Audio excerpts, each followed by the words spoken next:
Bom, eu resolvi fazer esse vídeo porque eu recebi um desafio para realizar a leitura de alguns artigos e textos que tratam, em geral, vou falar em geral, da ideia do paradoxo da igualdade de gênero. Esses artigos eles trazem alguns pontos também que visam sustentar essa ideia, mas o central mesmo é que existe um paradoxo nessa ideia de igualdade de gênero quando tratamos de países em que essa igualdade de gênero é mais elevada. Nesses países em que a igualdade de gênero é mais elevada, é possível notar uma diferença maior nas propensões no mercado de trabalho e no setor educacional entre a quantidade de mulheres e homens que acabam seguindo as carreiras exatas, cursos de exatas. Na verdade, ciência, tecnologia, engenharia e matemática. Eu vou chamar de exatas. Ou seja, tem menos mulheres fazendo curso de exatas em países em que a igualdade de gênero é mais elevada. Em países em que a igualdade de gênero não é tão elevada, em que há desigualdade de gênero de fato, essa diferença entre a proporção de mulheres e homens que fazem curso de exatas e que se profissionalizam nessa área é menor. Ou seja, nós temos uma distorção aí. O argumento disponibilizado, publicizado no documentário é de que nesses países em que a igualdade de gênero é elevada, as mulheres não se sentem na obrigação de cumprir com deveres sociais. Então elas deixam a natureza falar e aí acabam seguindo aquilo que o determinismo biológico vai pregar, seguir para a área de humanas. Por outro lado, em países em que há desigualdade de gênero, que acabam sendo países desiguais socialmente também, essas mulheres acabam tendo que assumir áreas acadêmicas e profissionais que elas não têm nenhuma propensão para assumir. Áreas de exatas. Elas acabam se encaminhando para a área de exatas porque se essas áreas acabam dando suporte financeiro maior, um retorno financeiro maior, se veem sem saída e vão seguir essas áreas por questão financeira. Então a questão financeira ela vai se sobrepor ao determinismo biológico. Então a questão financeira ela vai se sobrepor ao determinismo biológico. Elas vão fazer curso de exatas e vão trabalhar nas áreas de exatas para ganhar dinheiro. Só que os artigos eles trabalham mais, e o documentário eles trabalham mais com essa noção de que uma igualdade de gênero elevada não poderia produzir distorções tão grandes, né? Se a igualdade de gênero é elevada, a gente teria que ter também uma igualdade na proporção de homens e mulheres fazendo cursos de exatas. E por que isso não acontece? Porque existe um fator que garante o determinismo biológico, existe um fator natural, inato, que diferencia mulheres de homens enquanto tendências para seguirem profissões diferentes. Ok, em geral, essa é a temática abordada e eu vou agora analisar os artigos que me foram enviados. Uma pausa. Em nenhum momento eu me coloco aqui com a tentativa de ignorar ou menosprezar alguns fatores físicos, biológicos. Em média, os homens são mais altos que as mulheres. Em média, os homens possuem um tônus muscular maior que as mulheres. Não estou questionando isso. O questionamento ele reside no seguinte aspecto. Será que existe um determinismo biológico que vai caracterizar uma tendência, uma propensão para que mulheres realizem determinadas atividades e homens realizem outras atividades? Será que isso existe? Aqui, na verdade, eu não tenho um artigo, eu tenho um texto que, na verdade, é a tese de doutorado da Camila. A Camila é uma xará, inclusive com 2 L's. A Camila produziu essa tese em 2006, 4 anos antes da produção do documentário. Claro que o documentário deve ter começado a ser produzido antes de 2010. A Camila produziu essa tese falando basicamente sobre identidade de jovens e modernidade.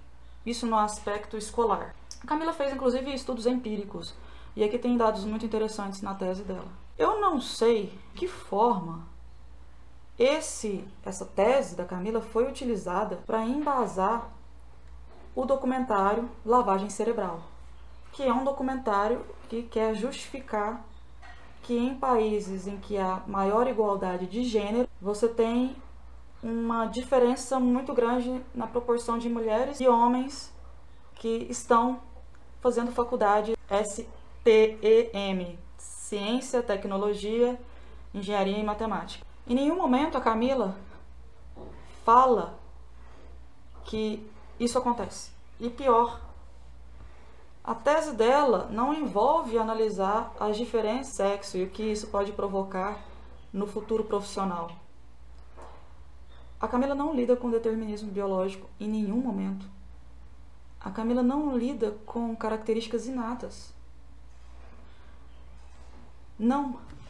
Na verdade, eu acho que pegaram The Selective Boy, The Selective Girl e consideraram isso como um passo na diferença de sexos e nos seus desdobramentos possíveis, inclusive profissionais. A Camila faz uma análise de profissões que jovens adolescentes gostariam de seguir. Sim, ela faz. Mas a Camila, ela também faz isso daqui. A Camila está dizendo, na verdade, que as diferenças sexuais também podem ser explicadas pelos diferentes processos de socialização para homens e para mulheres. Inclusive, a Camila diz o seguinte: a Noruega está entre os países modernizados no mundo que produzem uma das maiores segregações no mercado de trabalho, segregações sexuais no mercado de trabalho. Eu não posso afirmar que a Noruega é um país exemplar no ponto de vista da igualdade de gênero, como o documentário afirma e como um outro estudo que eu vou passar para análise daqui a pouco também afirma. É claro que a tese é de 2006, pode ter mudado de lá para cá, mas eu tenho um estudo do Banco Mundial de 2019 falando sobre os 6 países em que a igualdade de gênero está mais perto do ideal. E a Noruega não está entre esses 6 países. Eu não entendo de que maneira esse texto foi utilizado para embasar o argumento de que há um determinismo biológico que produz uma propensão ao desempenho de profissões diferentes entre homens e mulheres.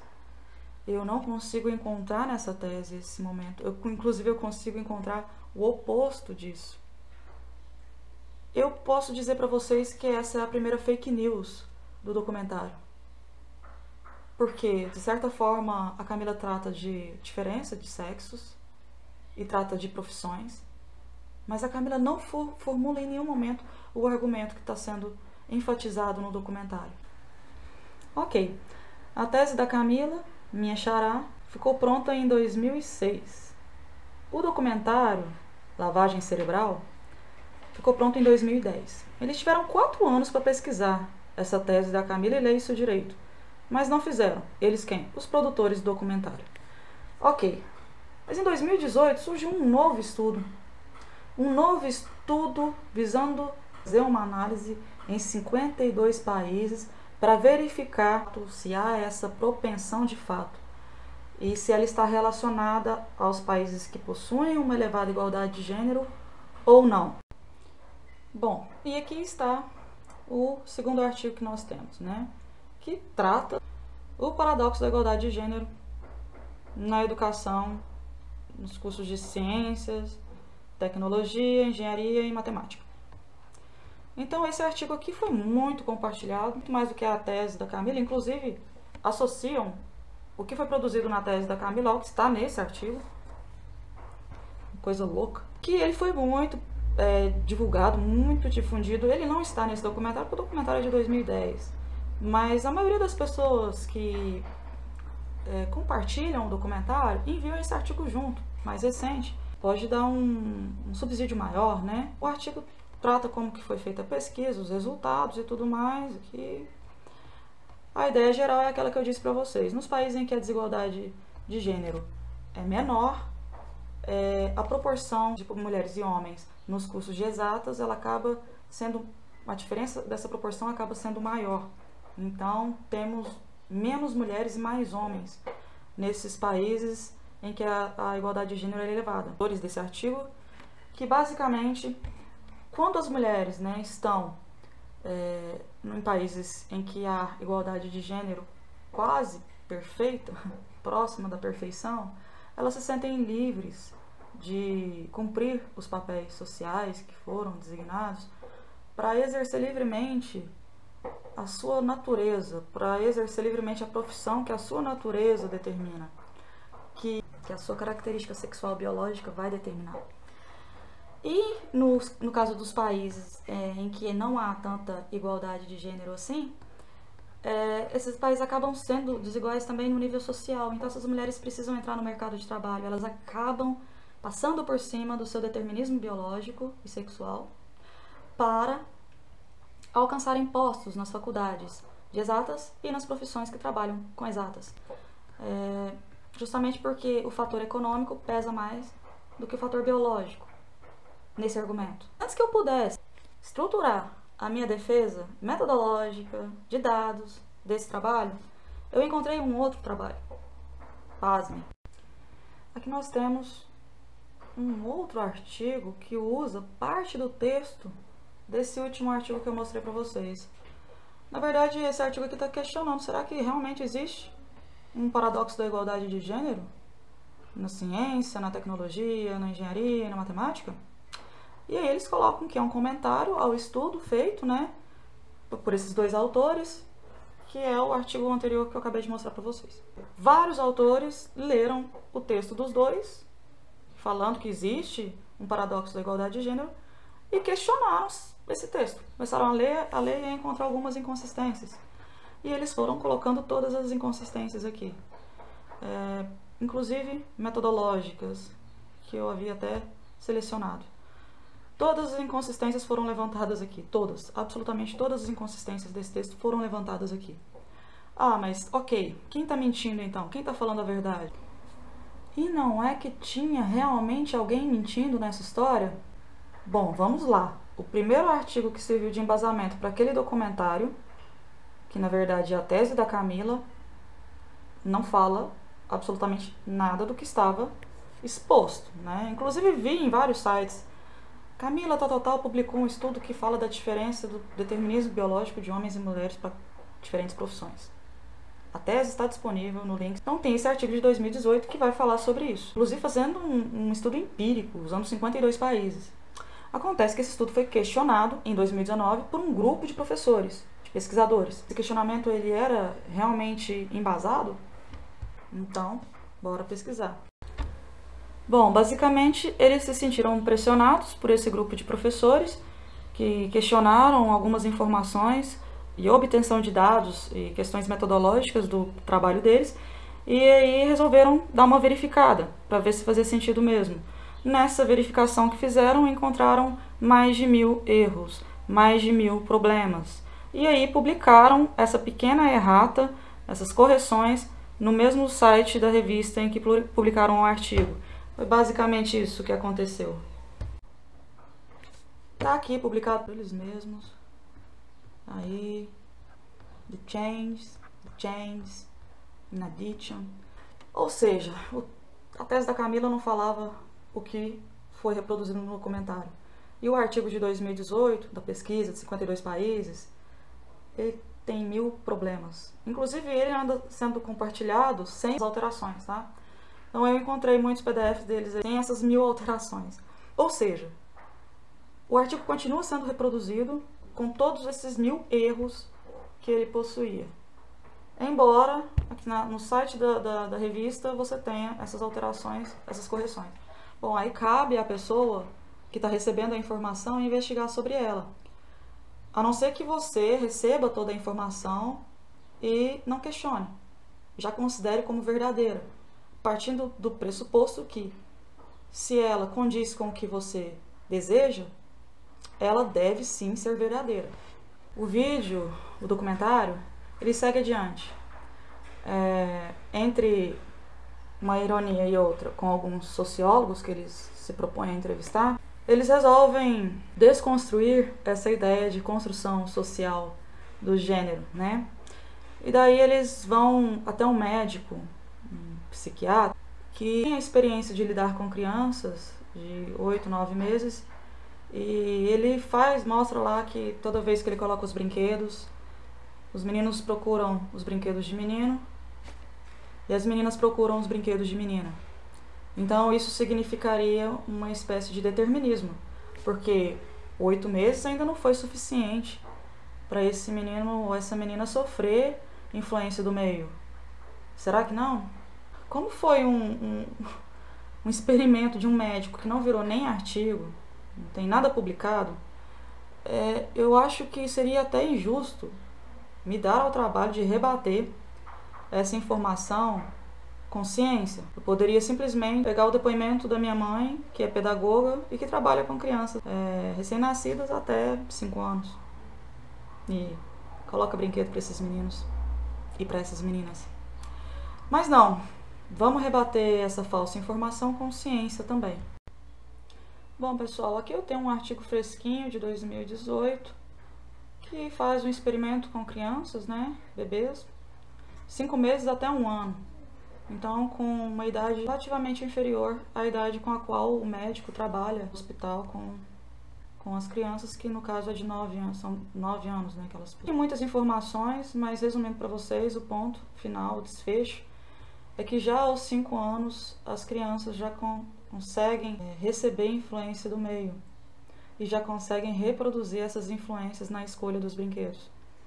O experimento foi feito com essas crianças, tem todas as informações necessárias. O resultado basicamente afirma que as preferências dessas crianças foram motivadas pelos seus brinquedos. Isso significa dizer, basicamente, que essas crianças já estão recebendo influência dos pais, até mesmo antes dos 5 meses. E essa experiência, ela está sendo reproduzida. De agora em diante vai ser assim. Basicamente, no momento em que o enxoval de uma criança é rosa, de um bebê recém-nascido é rosa e o outro é azul, isso já influencia a decisão da criança daí em diante, porque ela já assimila como um elemento de identidade. Esse objeto azul me pertence. Então, quando você tem um brinquedo de menino, geralmente é azul, esse brinquedo vai pertencer a ele, e ele sente essa relação de pertencimento, e ele reproduz essa relação de pertencimento já nos 5 meses. Olha que interessante, né? O artigo também vai ficar disponível no link para que vocês possam ler. Bom, então a gente encerra por aqui? Não, na verdade não. Dá para perceber que essas pessoas prezam, esses documentaristas, enfim, que fazem essa defesa do determinismo biológico, prezam muito mais a quantidade do que a qualidade desses textos e dessas produções científicas, na verdade pseudocientíficas, para a gente usar uma terminologia de um positivista muito famoso. Um artigo foi produzido para avaliar a impressão que recém-nascidos, neonatal, primeiro dia, teriam em relação a objetos diferentes. Mas a ideia seria analisar se as meninas responderiam a um determinado estímulo e se os meninos responderiam a outro determinado estímulo, para provar de uma vez por todas que há uma diferença na assimilação de determinados objetos, na afeição por determinados objetos, que por sua vez vai acabar determinando a afeição por determinados cursos superiores de exatas e a afeição por determinadas profissões. Bom, o gancho seria esse, mas a gente está desconstruindo ao contrário. A gente está fazendo um Benjamin Button aqui, é o Benjamin Button do paradoxo da igualdade de gênero. Bom, então aqui nós temos, né, esse artigo que trata das diferenças sexuais em bebês, né, e a percepção deles a respeito disso. Na verdade, o artigo quer provar que com 1 dia de vida neonatal, não temos condições de afirmar que esses bebês recém-nascidos já sofreram influência do meio. Então, tudo que eles reproduzirem faz parte desse determinismo biológico, faz parte de características inatas.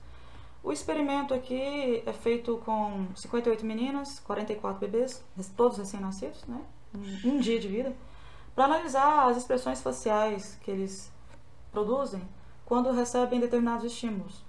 E a ideia central do artigo é afirmar que os meninos, eles agem mais a estímulos provocados por um aparelho celular do que as meninas, e que as meninas reagem mais a um rosto do que os meninos. Ou seja, as meninas teriam características mais relacionadas à sociabilidade, e os meninos teriam características mais relacionadas à técnica, à tecnologia, à inovação. A ideia seria mais ou menos essa. Aqui eles afirmam como tal método. De todo jeito eu vou disponibilizar esse artigo também, para que vocês possam analisar. Na verdade, era até importante. Essa é a fotografia dos estímulos usados, né? É uma foto de um rosto, né? E do lado a foto de um telefone, de um smartphone. Os movimentos seriam relativos, pequenos mesmo, e cada criança, cada bebê iria observar por 70 segundos cada um desses estímulos, né? E aí eles iam analisar quanto tempo uma criança reagiu durante a apresentação desse objeto. E isso significa que ela atrai mais por um objeto do que pelo outro. Essa é a lógica de pensamento dos autores do artigo. Tirando algumas questões de, por exemplo, a própria cientista que separou os objetos foi a que esteve em contato com as crianças e é a foto dela que foi utilizada, o que para mim já tirou a perspectiva de neutralidade no trabalho. Você não pode usar uma foto de um cientista que está atuando na experiência para perceber resultados da impressão obtida pela visão dessa foto. Não vejo sentido nisso, porque ela manipulou as crianças. Eu não estou dizendo que ela manipulou diferente as meninas e manipulou diferente os meninos. Eu não posso afirmar isso. Mas eu também não posso afirmar que houve neutralidade total. Espero que vocês entendam o que eu estou querendo dizer. Essa tabela aqui, para mim, é a que chamou mais atenção. O resultado desse estudo aqui, o que eles argumentam ao final, é que as meninas são atraídas mais por estímulos do rosto, por exemplo, estímulos sociais, e os meninos são atraídos mais por estímulos tecnológicos, de ordem tecnológica, natureza tecnológica. Que, usando aqui a análise bruta dos dados, eu tenho um número aqui, 27 meninas, entre 58, tem quase a metade das meninas, não tiveram preferência por nenhum objeto. Não expressaram preferência por nenhum objeto. Tanto fazia. Se você colocar um rosto, se você colocar um celular, tanto faz. A maior parte das meninas não se interessou por nada. Tanto faz. A maior parte dos meninos, mais ao estímulo do telefone. A maior parte dos meninos, vamos colocar 19 meninos, o grupo maior de meninos é dos que reagiram ao telefone. E o grupo maior de meninas é composto pelas meninas que não reagiram a nada. Eu não posso simplesmente ignorar esses valores aqui, que representam a não preferência. Eu não posso simplesmente apagar esse valor. Se eu tenho interesse em analisar as reações possíveis, eu não posso usar somente os dados que me atraem, que me interessam. Eu preciso considerar também que as crianças não se interessaram em nada. E isso pode ser um dado relevante também, que merece análise. Mas não, os autores vêm aqui embaixo, criam esse desvio padrão altíssimo, né, e ignoram esses dados e consideram somente a porcentagem do que eles estavam buscando. Eu não acredito que essa manipulação de dados aqui possa de fato representar um resultado construído empiricamente, tendo em vista que, principalmente no caso das meninas, o maior grupo não se atrai por nada. Ok, aí eu tenho aqui o segundo maior grupo, preferiram o rosto. Aí a gente lembra daquele problema do rosto. De meninos, preferiram o telefone. E o segundo maior grupo de meninos não preferiram nada. Se eu anular isso daqui, o maior grupo de meninos, eu teria que anular também o maior grupo de meninos. Porque é isso que foi feito. Eles anularam simplesmente. O grupo com maior quantidade de meninas foi anulado, simplesmente. Porque não interessa ao estudo. O estudo quer provar outra coisa. Se eu anulo o maior grupo de meninos, eu tenho que anular o maior grupo de meninos também. E aí o segundo maior grupo de meninos não tem preferência nenhuma, por nada. Ok, o segundo maior grupo de meninas vai preferir o rosto. E aí? Qual conclusão nós chegamos? Nenhuma. Não é possível concluir nada desse estudo. Absolutamente. mas muito pelo contrário. Os autores vêm aqui e afirmam que categoricamente dá para perceber a ação da consistência biológica, da causa biológica sobre os hormônios e a genética de meninos e meninas, e isso, do primeiro dia, vai refletir os caminhos que eles vão seguir futuramente, acadêmicos e profissionais. E eu esperava uma maior robustez do ponto de vista científico e metodológico. Eu esperava que eles tivessem sido construídos de forma adequada, mas o que eu vi, trabalhos muito superficiais. O único trabalho que eu posso dizer para vocês que não é superficial aqui é a tese da Camila, que não quer dizer nada a respeito desse assunto. E que foi usada de forma totalmente equivocada. Eu imagino que a Camila deva sofrer com isso todos os dias. Eu, no lugar dela, estaria sofrendo. Bom, eu acredito que esse documentário é uma grande inspiração e um grande exemplo de fake news. A fake news, ela se inverniza de verdade, mesmo que seja 5% de verdade. Então, e às vezes ela se inverniza de ciência também, para passar a informação que ela deseja passar e que muita gente quer consumir. Uma grande quantidade de pessoas, principalmente o caso do documentário, que mistura tudo isso daqui com um médico que tem umas crianças lá, que ele avalia e usa de um grande sensacionalismo, desconsiderando trabalhos da sociologia e na antropologia que dizem a respeito desse tema, fazendo chacota com entrevistas realizadas com sociólogos, e eu não vejo nenhuma seriedade nisso. Para finalizar, eu gostaria apenas de ressaltar o fato de que eu não utilizei nenhuma teoria das ciências sociais para refutar esses estudos. Eu utilizei os próprios estudos, se é que eu posso chamar, designar, denominar como estudos. Os próprios textos têm vícios incontornáveis, irreparáveis. Você vê a construção de uma teoria, e aí sim eu chamo de ideológica, porque de científica não tem nada, a partir da vontade de que aquilo seja verdade, né? Então, eu acredito que o maior pressuposto metodológico que nós vemos nesse texto é a vontade de que eles sejam realmente verdade. Porém, eles não são. Não são. Bom, antes de finalizar, eu preciso fazer apenas duas observações. A primeira é a respeito de Ruanda, que é um país que não está entre os maiores IDHs do mundo, entretanto, apresenta uma excelente política de igualdade de gênero, de promoção de igualdade de gênero, e a distorção, a diferença entre a quantidade de mulheres e de homens que ingressam no ensino superior em cursos de exatas e que desempenham profissões nessas áreas é muito pequena, Será que Ruanda poderia ser considerada uma exceção ao paradoxo da igualdade de gênero? Bom, fica aí o questionamento. E a segunda observação é o fato de que no início do vídeo eu abordei com vocês, a minha intenção aqui não é dizer que não existem diferenças entre homens e mulheres, morfológicas, biológicas, genéticas, hormonais, não é essa a intenção. Na verdade, a intenção era questionar alguns estudos que tratam isso como sendo pressupostos deterministas, determinando algum tipo de influência ou tendência a profissões, a linha de estudos entre mulheres e homens. Existem muitos estudos sérios apresentando essas diferenças hormonais, essas diferenças morfológicas entre homens e mulheres, inclusive com bebês, com crianças, até adultos, mas esses estudos sempre consideram o rolo compressor, que é a cultura e a sociedade, a formação, o meio em que essas pessoas vivem.